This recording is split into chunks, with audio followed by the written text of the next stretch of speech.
These pictures are taken from different perspectives. Here's what you do is you find the places to go put your rovers. This information helps you plan where to go and what to look at.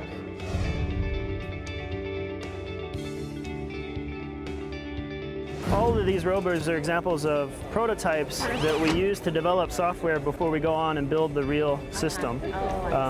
So we can work out a lot of the mechanical problems, the software problems. This little rover can drive around on cliffs up to about 85 degrees. That's nearly vertical without worrying about falling.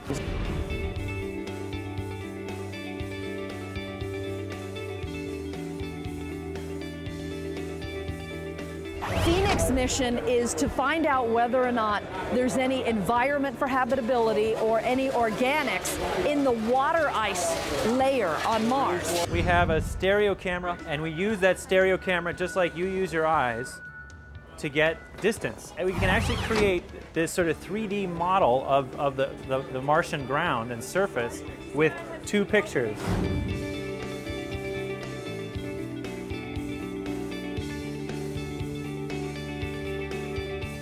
The instrument that I work on is called Chemin, Chemistry and Mineralogy instrument, and what we do is we receive from SoftSpa, which is a drill that's going to go out and drill into rocks and give us some crushed sample.